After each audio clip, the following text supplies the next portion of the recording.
Welcome to this week's edition of Good Books Radio. Audiobooks.com is the cheap underwriter for Good Books Radio, which is produced by UTRGV Media Services for Rio Grande Valley Public Radio. And now here's your host, David Hinojosa. Welcome to another edition of Good Books Radio. I'm your host this week, David Hinojosa, and today I'm talking with Alexander Jutkowitz on his new book, The Strategic Storyteller. Alexander Jutkowitz is one of the leading evangelists for the shift in marketing and communications toward impactful integrated content marketing and strategy. The pioneering work of Group SJR, which Jutkowitz co-founded, demonstrates that brands who tell their own stories innovate faster, inspire unparalleled consumer loyalty, and make durable reputational gains. Jutkowitz has more than 20 years of experience in a wide array of disciplines, from political pollster to digital architect, brand strategist to content creator. He has worked in more than 30 countries around the globe, leading communication marketing and political campaigns for multinational corporations, nonprofits, prominent individuals, governments, and trade associations. In addition to co-founding Group SJR and Truffle Pig, Jutkowitz is the CEO of Hill & Knowlton Strategies in the U.S. and a board member of the Advertising Council. He lives in New York with his wife and daughter. Alexander, welcome to the program. Thanks for having me. Really excited. We're excited to have you. I'd like to get started by mentioning something in your book. You say that the right story defines any company's most valuable asset, its brand. So I'd like to begin by asking, what is strategic storytelling? Well, strategic storytelling is several things. First and foremost, it's the notion that storytelling has power and that it has impact. But also, strategic storytelling is really thinking about what the intention and what the outcome you want from the stories that you tell. So we all tell stories, but we don't necessarily tell them or think about them with intention or with a goal. And here in strategic storytelling, it has a goal, a desired outcome, whether that's you think something about a brand broadly, you buy a product, you feel something about it, you feel something or you learn something, but we want to have intention behind the stories that we tell. Okay, so you're saying that stories need to be planned towards an outcome. Is that right? Strategic stories, yes. No, if you're having a conversation with someone, perhaps you don't. But if it's a setting where you're trying to get a point across, you have to be strategic in stories that you tell, and fundamentally you have to believe in the power of storytelling. Because even if you look at data when somebody gives you all of the facts and just data, that actually is a less compelling argument. It doesn't resonate with you as much if somebody tells you a story that has a narrative that builds on itself. Those are much more powerful in terms of being remembered and being recalled after you've heard them. Mm-hmm. And what set of skills are needed to become a strategic storyteller? I mean, first, we're all storytellers, but we don't often think about what it is, why we're saying it, what we're trying to build, what it is that who we want to be, how we want to be seen, how we want our organizations to be seen. We're often a little too haphazard. We also don't serialize. We don't build on the ideas that we talk about. We don't think about the different kinds of forms of storytelling, whether short, long, and all of those components. We have to really curate our own ability to tell a story. Mm-hmm.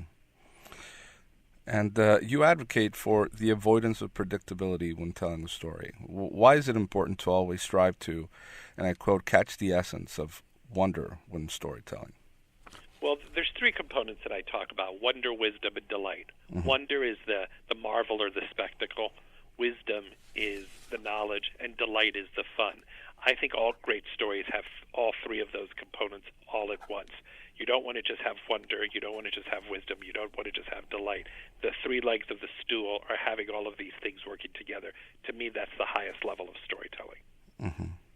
Now, in that same chapter, on the wisdom, wonder, and delight chapter, you include a story about a French diplomat. Could you tell us a little bit about that story? Yes, and it has relevance for today as well, and I'll sort of refer back to it. But Talleyrand was the famous foreign minister that actually survived many different administrations, many different leaders in France.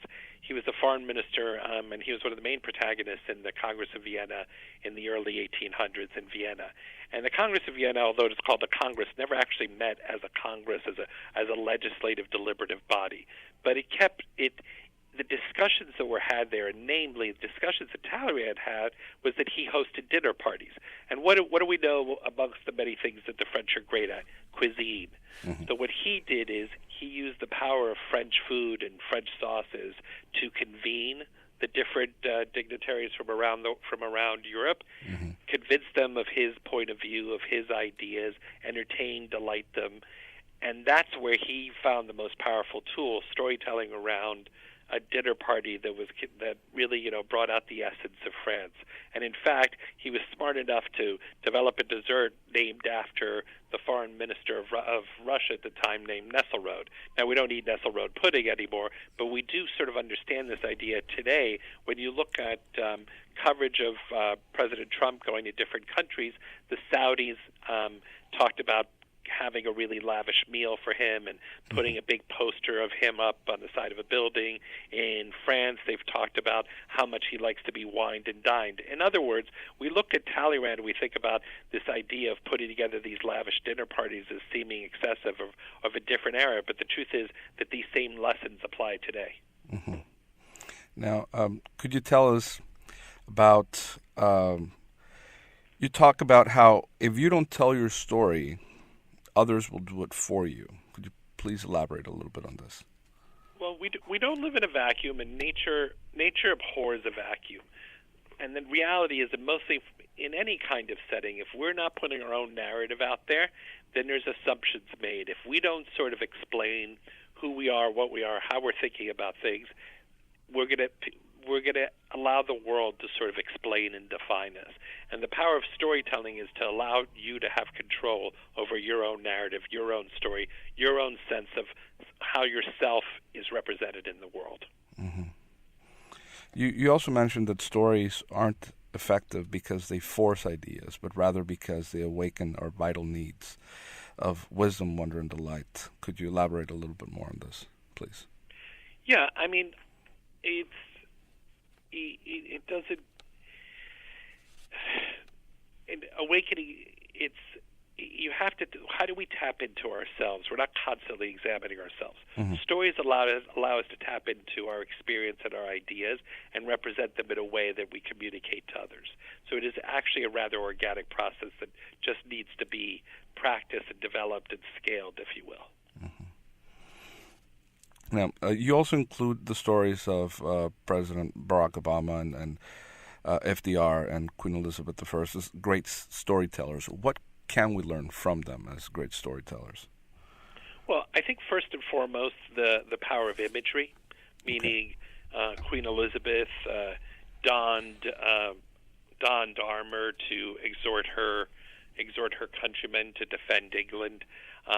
FDR and Barack Obama used other kinds of warmth and kind of visual cues, but also real sort of, I mean, look at Barack Obama, different aspects of telling stories of repetitiveness, of repeating certain concepts, of certain emphasis on bringing in historical data and other kinds of stories, and not just leaving us cold with facts or with not with just figures, but with ideas and personalizing stories. It's also really important to personalize things. You talk a lot about personalization as well, and I'd like to come back to that. But first, I'd like to ask you about the "I Have a Dream" speech, because I read that, and knowing that it was not scripted when Dr. King delivered it, he had a different speech, or he skipped a lot of his actual scripted speech. Could you tell us a little bit about this? Well, so there's a couple of elements to the speech. The first element is that the speech itself, when he actually gave it, he improvised and riffed off of it. But he had also given he'd given the speech that was on paper in Detroit earlier that year. Mm-hmm. What I think is important to know about Dr. King and it's about preparation.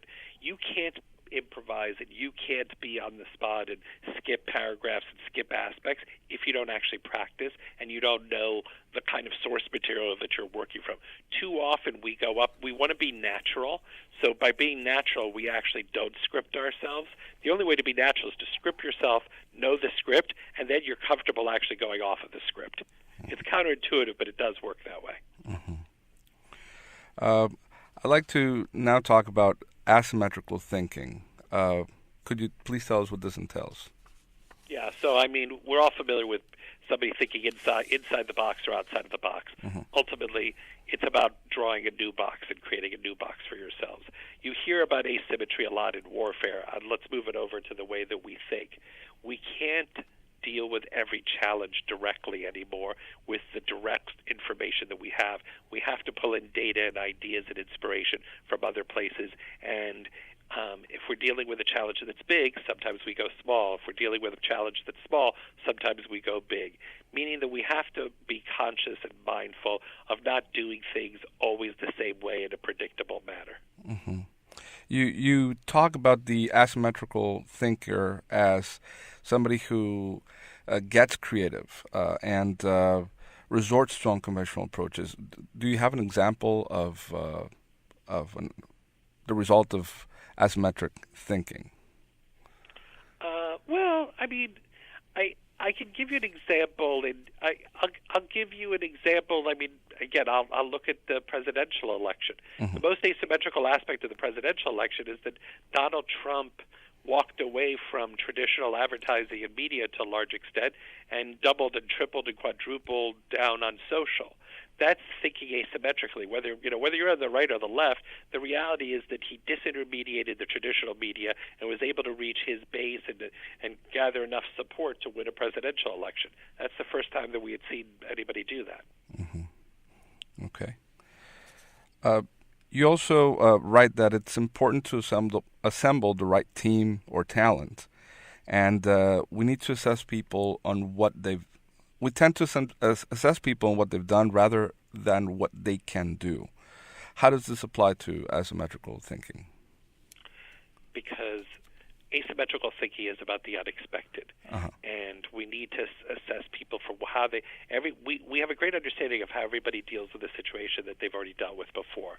What we need to know, we need to be able to develop is the ability to deal with things that you've never seen before, and how to rethink things, and how to think on the fly, and that's much more challenging than actually having the same thing happen over and over again.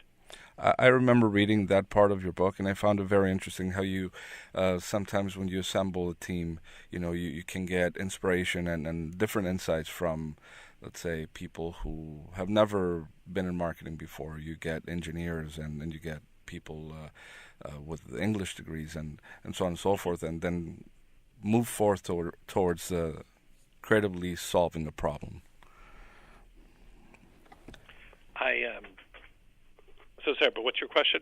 No, I'm just saying. I remember reading about it, and I thought that was that was exactly what you meant by asymmetrical thinking. Thinking outside the box. That you don't necessarily have to have, a lot of experience, or sometimes people with the least experience can bring in better insights on things. Look, I have to say this, which is it's a huge mistake to want to populate the world with everybody like you or from one same background. I think that the most interesting way to think about it is that you want to have this patchwork and this mosaic, and that comes from all kinds of places. The wonder, wisdom, delight is also inside of all of us as human beings, and we need to tap into it from all different aspects of life. I'd like to now talk about how you see the industry changing. You see a convergence of fields like PR and advertising and strategic communication. How do you collaborate with competitors? Because you have several examples of that. Could you give us some insight on that? Well, I mean, so competitors, you mean when I'm consulting with an organization, with a company? Yes. I mean, I just had this conversation today, and fundamentally what I believe is that at the strategy table, everyone should be at the strategy table. Everybody should have a spirited discussion and set a strategy together. Then when it comes to actually executing, there's different swim lanes depending on subject matter expertise or superpower, if you will, that you have. Okay. You also advocate on the importance of transparency in business internally in order to create engagement from within and consequently identity. Could you tell us a little bit how this helps as a strategic storyteller? The more you're on the road to transparency, the better the stories that you're able to generate. I don't believe in radical transparency because as human beings, we're never actually radically transparent. But the notion of transparency to strive for openness is one that the marketplace of ideas truly rewards. Mm-hmm. I see. Also, could you tell us a little bit about personalization in storytelling? How does personalizing stories create a better user experience? Well, I mean, by its definition, personalization is taking into account the person. The more we humanize, the more we take people into account, the better the storytelling. Mm-hmm. You talk about, I remember reading the example of L'Oreal, how their app allows people to look at how the makeup will look and things of that nature, and they can access it immediately. Could you elaborate a little bit on that? Yeah. I mean, L'Oreal's rather clever in understanding that we all are highly interested in ourselves, and the more we're able to sort of manifest and get a direct relationship with their products, their ideas, but see them on us, the closer they are to be able to transact. So what they do is they narrow the sales funnel between an ideal of what a model looks like with their product and to the reality of what I look like when I don their product. Mm-hmm. Now, how important are user comments on social media for personalization? I think that's a great question. And like anything else in life, it's all content is equal, but some is more equal than others. It depends on the user comment. Mm-hmm. I mean, we are all inclined to discount comments that we generally don't agree with, but certain things break through. We also overvalue negative comments versus positive comments. So it's a tricky business. I don't think that there's one clean answer. Oh, okay. I see. What are some misconceptions that people may have about content marketing? Oh, I mean, I don't think they have a misconception. I think, unfortunately, it's a poorly defined and rather broad and amorphous category, and I don't blame people for having lots of different views of what it actually is. Okay. Could you give us your opinion? Where do you see the future of strategic storytelling headed? You've already hit upon it, but it's personalization. Mm-hmm. It's going back on a functional level. I think we're going to go back to print a lot more than we have recently. And I think serialization is going to be key, which is telling ongoing stories instead of trying to get somebody to see the same story over and over again. We've moved away from repetition marketing to the age of ephemeral marketing, which requires serialization as its antidote. Okay, you said going back to print. How come? Because it's unexpected. Oh, so I think every so often it's unexpected, and the unexpected has its place in life always. I see. Okay. What can readers expect to take away from your book? I think that they're going to get a sense of the impact of storytelling, how to be a more effective storyteller, and how to understand and unpack strategy when it comes to positioning an organization or oneself. I see. Is there anything that you'd like to add, Alexander? No, it's been a pleasure getting to have a conversation with you. Thank you for taking the time to read the book. Alexander, I really enjoyed your book. I found it to be very practical. I personally like how creativity is at the core of your book and how it's at the core of your message. And that as important as branding is to a company, inspiration, talent, to help that brand thrive can come from any and all fields. Fabulous. Thank you for talking with us today. I just talked with Alexander Jutkowitz on his new book, The Strategic Storyteller, a great read that provides a wealth of information for those individuals and companies who want to build their brand through strategic storytelling. I want to remind our listeners that if you missed the regular broadcast of our program, you can always listen to our interviews on YouTube through our channel, Good Books Radio, Strong and Cook. I'm your host, David Hinojosa. Thank you for listening.